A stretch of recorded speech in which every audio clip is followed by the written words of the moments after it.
고요한 밤, 나자렛의 작은 집을 상상해 봅니다.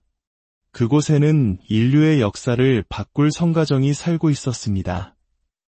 우리는 아기 예수님과 그의 어머니 성모 마리아에 대해서는 수없이 듣고 배워왔습니다. 하지만 그 가정을 묵묵히 지켰던 한 남자, 가장이자 아버지였던 그분에 대해서는 얼마나 알고 있을까요? 그의 이름은 요셉. 성경 속에서 단 한마디의 말도 남기지 않았지만 그의 침묵은 그 어떤 웅변보다도 더 깊은 울림을 전해줍니다. 오늘 우리는 바로 이 신비로운 성인 성요셉의 삶 속에 숨겨진 놀라운 비밀에 대해 이야기 나누고자 합니다.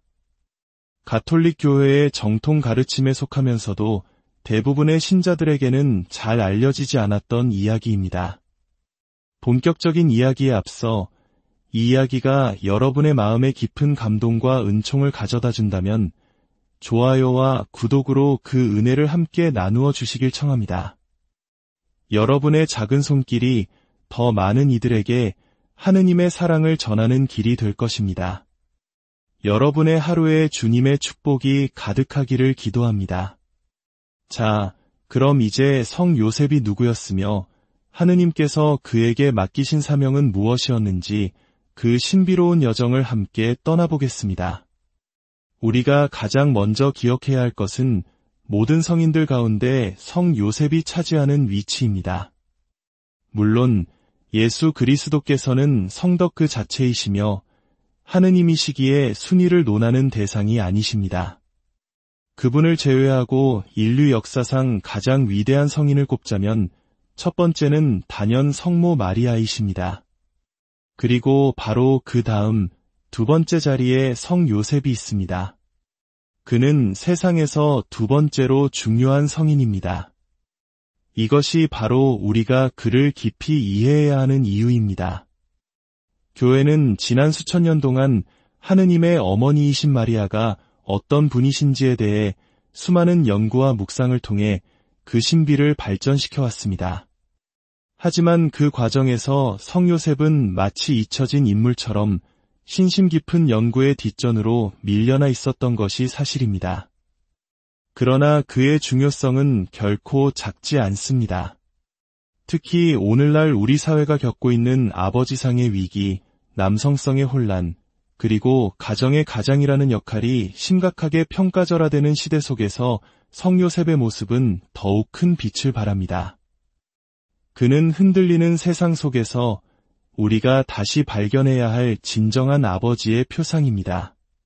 어떤 이들은 교회의 초창기에 성모님의 위대함이 너무 일찍 드러났다면 사람들이 구세주이신 예수 그리스도께 마땅히 드려야 할 중요성을 부여하지 못했을 것이라고 말합니다. 그래서 먼저 그리스도에 대한 신학, 즉 기독론이 완전히 자리를 잡은 후에야 수세기에 걸쳐 성모님에 대한 신심이 점점 더 강해졌다는 것입니다. 그렇다면 이제 성 요셉의 차례라고 말할 수 있지 않을까요? 성모님의 역할과 그 거룩함이 충분히 알려진 지금, 이제는 성 요셉 성인이 더욱 밝게 빛날 때가 온 것입니다. 사실 성모님과 성 요셉은 함께 나아가야 할 분들입니다. 우리가 성모님을 더 깊이 알고 사랑하며 공경하기를 원한다면 반드시 그의 배필인 성 요셉이 누구인지를 배워야 합니다. 그들은 부부이며 거룩한 가정, 즉 성가정을 이룬 분들이기 때문입니다. 성가정은 요셉, 마리아, 그리고 예수, 이 세 분으로 이루어져 있다는 사실을 항상 기억해야 합니다. 우리가 주 예수 그리스도를 더 깊이 이해하고 사랑하며 섬기기 원한다면 그분의 부모님이 어떤 분들이었는지 알아야만 합니다. 이것이 바로 성 요셉이 중요한 이유입니다. 그는 성가정의 가장, 즉 머리였기 때문입니다. 지상에서 그는 성가정에 대한 권위를 지니고 있었습니다. 만약 성 요셉이 성가정의 머리였다면 성모님은 심장이셨습니다. 모든 것을 하나로 묶고 생명을 불어넣는 심장 말입니다. 그리고 이 은총의 영역 안에서 중심은 당연히 예수 그리스도시죠. 이처럼 우리는 성가정을 전체적인 관점에서 바라볼 때 비로소 각자의 역할을 온전히 이해할 수 있습니다. 안타깝게도 많은 사람들이 성요셉을 그저 목수라는 직업으로만 축소해서 이해하려는 경향이 있습니다. 물론 그는 목수였습니다. 하지만 그것은 그의 생계를 위한 수단이었을 뿐 그의 근본적인 사명은 아니었습니다.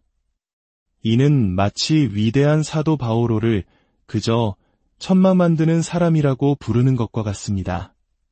그는 천막을 만들었지만 그보다 훨씬 더 위대한 존재였죠. 우리는 성 요셉에 대한 시각을 극대화해야 합니다. 그의 진짜 사명은 바로 아기 예수님을 양육하고 돌보는 것이었습니다. 하느님께서는 바로 이 사명을 위해 그를 창조하셨습니다. 이는 그 자체로 엄청난 사명입니다. 그는 이 세상에서 아기 예수님을 보호하고 양육하며 돕고 그의 거룩한 아내이신 성모님과 함께 아기 예수님을 돌보는 지상 아버지의 모습을 보여주었습니다. 많은 신자들이 성 요셉을 선종의 수호성인으로 알고 있습니다. 선종이란 임종 때에 성사를 받아 은총의 상태에서 평안히 죽는 것을 의미합니다. 그의 생애의 시작을 이야기하기 전에 그의 마지막에 대해 먼저 짚어보는 것도 의미가 있겠습니다. 하느님이신 예수님께서는 원하셨다면 당신의 아버지 요셉이 이 지상에서 훨씬 더 오래 살도록 하실 수 있었습니다. 그런데 왜 성 요셉은 예수님께서 공생활을 시작하시고 십자가 순환을 겪으시기 전에 세상을 떠나야만 했을까요? 성경을 보면 성 요셉에 대한 기록은 매우 적습니다. 마테오 복음과 루카 복음에서만 그의 이야기가 잠시 언급될 뿐입니다. 그리고 예수님께서 공생활을 시작하시는 시점부터는 그의 이름이 더 이상 등장하지 않습니다. 이 때문에 교회 전통은 예수님의 공생활 이전에 성 요셉이 이미 세상을 떠났다고 가르칩니다. 그가 선종의 수호성인이 된 이유는 명확합니다. 성모 마리아와 아들 예수님의 팔에 안겨 숨을 거두는 것보다 더 복된 죽음이 세상에 어디 있겠습니까? 상상만 해도 가장 평화롭고 거룩한 임종의 모습입니다. 그렇다면 왜 그는 일찍 세상을 떠나야 했을까요? 여러 성인들과 신학자들은 여기에 깊은 신학적 이유가 있다고 설명합니다. 바로 그의 아버지다운 모습 때문입니다. 세상에 어떤 아버지가 자기 아들이 부당하게 박해받고 고통받는 것을 가만히 지켜볼 수 있겠습니까? 아버지는 본능적으로 일어나 맞서 싸울 것입니다. 성 요셉 안에 있는 그 강인한 남성성, 보호자로서의 사명감 때문에 그는 자신의 아들 예수가 겪게 될 십자가의 길을 결코 팔짱만 끼고 지켜보지 못했을 것입니다. 그는 분명히 막아섰을 것입니다. 따라서 인류 구원의 계획이 이루어지기 위해 예수님께서 당신의 사명을 완수하시기 위해 하느님께서는 성 요셉을 먼저 하늘나라로 데려가셔야만 했습니다. 마치 세례자 요한이 그분은 커지셔야 하고 나는 작아져야 한다고 말하며 예수님의 길을 예비한 뒤 사라져야 했던 것처럼 성 요셉 또한 순환이 시작되기 전에 그의 지상 사명을 마치고 떠나가야 했던 것입니다. 이제 우리는 성 요셉의 사명에 대해 어느 정도 이해하게 되었습니다. 그는 성가정의 가장으로서 마리아의 배필로서 그리고 예수님의 양아버지로서 참으로 지고한 사명을 받았습니다. 그렇다면 그의 기원은 어떠했을까요? 하느님께서는 성모 마리아의 동정성을 지켜줄 남편이 필요해서 길을 걷다가 마주친 첫 번째 사람인 요셉을 선택하신 것일까요? 결코 그렇지 않습니다. 우리는 성모 마리아께서 그녀의 숭고한 사명, 즉 하느님의 어머니가 되시는 사명을 위해 영원으로부터 계획되셨고 원죄의 모든 더러움에서 보호받으시어 원죄 없이 잉태되셨다는 것을 교의로 믿고 있습니다. 이는 성모님께 주어진 세상 유일의 특별한 특권입니다. 그런데 여기서 우리는 아주 담대한 신심의 영역으로 나아가려 합니다. 만약 하느님 아버지께서 당신의 아들에게 이 세상에서 가장 완벽한 어머니를 주셨다면 가장 완벽한 아버지를 주시려고 하지는 않으셨을까요? 하느님은 불완전한 것을 행하실 수 없는 분입니다. 이러한 믿음 위에서 일부 경건한 신학자들과 성인들은 성 요셉 역시 성모님처럼 원죄 없이 잉태되었다는 믿음을 발전시켜 왔습니다. 이는 교인은 아니지만 성 요셉의 위대함을 극대화하여 이해하려는 아름다운 신심의 표현입니다. 이 믿음은 성모님의 유일한 특권을 깎아내리려는 것이 아닙니다. 오히려 성모님의 위대함 때문에 가능한 일이었습니다. 성 요셉이 받은 그 모든 은총은 바로 성모님을 통해 온 것이기 때문입니다. 왜 우리는 성 요셉이 원죄 없이 잉태되었을 것이라고 믿고 싶어 할까요? 첫째, 하느님이신 예수 그리스도에 대한 사랑과 존경 때문입니다. 지극히 순수하시고 선하시며 진리 그 자체이신 하느님께서 이 땅에 오실 때 흠없는 동정녀의 태중에 잉태되셨듯이 그분을 키울 지상의 아버지 역시 티 없이 깨끗한 영혼의 소유자여야 마땅하지 않겠습니까? 둘째, 균형과 조화의 논리입니다. 하느님께서 아담 곁에 하와를 창조하셨을 때 둘 사이에 비례와 조화를 만드셨습니다. 하물며 인류 역사상 가장 위대한 결합인 성모 마리아와 성 요셉의 혼인에 있어서라. 원죄의 결과로 온갖 나쁜 경향과 육체의 충동에 시달리는 사람이 어떻게 티 없이 깨끗하신 성모님과 한 지붕 아래에서 살며 그분을 돌볼 수 있었을까요? 그들의 관계는 지상에서 가장 친밀한 관계였습니다. 베들레헴으로 가는 여정에서 이집트로 피난 가는 길에서 요셉은 밤낮으로 성모님과 아기 예수님을 돌봐야 했습니다. 이를 위해서는 그의 영혼이 원죄의 영향으로부터 완전히 자유로운 온전성의 은사를 받았어야만 가능했을 것입니다. 셋째, 낙원의 수호자 비유입니다. 성 루도비코 마리아 그리뇽드 몽포르는 성모님을 하느님의 지상 낙원이라고 불렀습니다. 아담과 하와가 죄를 짓고 에덴 동산에서 쫓겨났을 때 하느님께서는 낙원의 문을 지키기 위해 천사들을 세우셨습니다. 그렇다면 하느님의 진정한 낙원이신 성모님을 지키기 위해 그분은 누구를 선택하셨을까요? 바로 성 요셉입니다. 만약 흠없는 천사들이 옛 낙원을 지켰다면 천사들보다 더 뛰어나신 성모님을 지키는 수호자는 적어도 천사와 같은 도덕적 이상을 지녀야 하지 않았을까요? 이러한 이유들로 우리는 성 요셉의 거룩한 기원, 그의 원죄 없는 기원을 아름답게 믿어보는 것입니다. 성 요셉의 위대함은 그의 삶 속에서도 드러납니다. 그가 성모님의 잉태 사실을 알았을 때를 생각해 봅시다. 그는 그것이 자신의 아이가 아님을 알았습니다. 이 얼마나 비극적인 순간입니까?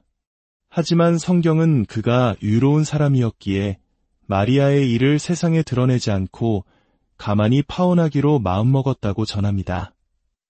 여기서 가톨릭의 전통적인 해석은 성 요셉이 단 한순간도 성모님의 결백을 의심하지 않았다는 것입니다. 그는 이미 성모님이 얼마나 거룩한 분인지 알고 있었습니다. 그래서 그는 성모님이 죄를 지었다고 생각한 것이 아니라 자신이 이해할 수 없는 신비로운 일이 일어났다고 생각했습니다. 나는 이토록 거룩한 여인의 남편이 될 자격이 없다. 이 일은 나를 초월하는 하느님의 일이다. 그는 겸손하게 자신을 낮추고 물러나려 했던 것입니다. 이것이 바로 천사가 그의 꿈에 나타나 요셉아, 두려워하지 말고 마리아를 아내로 맞아들여라고 말한 이유입니다. 천사는 의심하지 말라고 하지 않고 두려워하지 말라고 했습니다. 그의 두려움은 의심이 아닌 거룩한 신비 앞에서 느끼는 경외심이었기 때문입니다. 그리고 이 엄청난 혼란 속에서도 그는 평화롭게 잠이 들었고 꿈속에서 하느님의 뜻을 들었습니다. 원죄의 상처를 지닌 평범한 인간이라면 격정과 불안으로 밤을 지새웠을 것입니다. 그러나 그의 영혼은 완벽한 질서 속에 있었기에 평온을 유지할 수 있었습니다. 이는 그가 원죄의 영향에서 자유로웠다는 또 하나의 강력한 증거가 됩니다. 그는 자신의 계획을 기꺼이 버리고 하느님의 뜻에 유연하게 순종했습니다. 이것이 성요셉이 우리에게 주는 가장 큰 교훈 중 하나입니다. 우리 삶에서 계획이 틀어지고 예기치 않은 일이 닥쳐올 때 우리는 하느님의 뜻에 성요셉처럼 자신을 내어 맡기는 법을 배워야 합니다. 성요셉의 힘은 캐나다 몬트리올의 성요셉 대성당 이야기에서도 잘 드러납니다.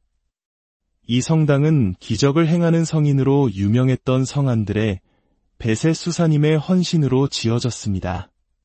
공사 도중 지붕을 올릴 자금이 바닥나고 혹독한 겨울이 다가오자 모두가 절망했습니다. 이대로라면 지어놓은 벽까지 얼어서 무너질 판이었습니다.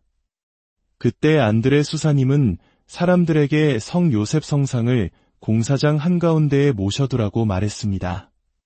성요셉께서 당신의 머리 위에 지붕이 필요하시다면 직접 자금을 마련해 주실 것입니다. 그리고 놀랍게도 바로 그 주에 기적처럼 후원금이 모여 지붕 공사를 무사히 마칠 수 있었습니다. 이처럼 성요셉은 불가능해 보이는 상황 속에서도 우리를 위해 항상 길을 열어주시는 분입니다. 교회의 박사이신 아빌라의 성녀 데레사는 성요셉에 대해 이렇게 말했습니다. 나는 내가 그분께 청한 것 중 단 한 가지도 들어주시지 않은 것을 기억하지 못한다. 또 다른 교회의 박사인 성 프란치스코 살레시오 성인은 성요셉이 임종 후에 성모님처럼 육신과 영혼이 함께 하늘로 들어 올려졌다고, 즉 몽소승천했다고 확신했습니다. 이것이 바로 세상에 성요셉의 1급 유해가 존재하지 않는 이유입니다. 이 모든 이야기는 우리에게 한 가지를 말해줍니다. 성요셉은 단순히 나자렛의 가난한 목수가 아니라는 사실입니다. 그는 하느님께서 당신의 아들을 위해 예비하신 가장 완벽한 아버지였고 성모님의 가장 합당한 배필이었으며 하늘과 땅에서 강력한 힘을 지닌 우리의 수호자입니다. 성요셉의 거룩함을 묵상하는 것은 우리 자신의 부족함을 깨닫게 합니다. 우리가 성인들을 높은 이상으로 바라볼 때 비로소 우리는 우리의 나약함을 인정하고 하느님의 자비를 구하게 됩니다. 성요셉은 우리 모든 아버지들, 모든 남성들, 모든 신앙인들에게 정의와 정직, 겸손과 신앙의 모범이 되어주십니다. 이제 우리 모두 성요셉께 기도합시다. 그분께서 우리 각자와 우리 가정, 그리고 우리 교회를 보호해 주시도록, 그리고 성모님의 손을 통해 우리를 예수님께로 더 가까이 이끌어 주시도록 청합시다. 하느님께서 우리 각자를 얼마나 깊이 사랑하시는지 깨닫도록 도와주시기를 기도합시다. 주님께서 여러분과 함께, 또한 사제의 영과 함께, 전능하신 천주 성부와 성자와 성령께서는 여기 모인 모든 이에게 강복하시옵소서.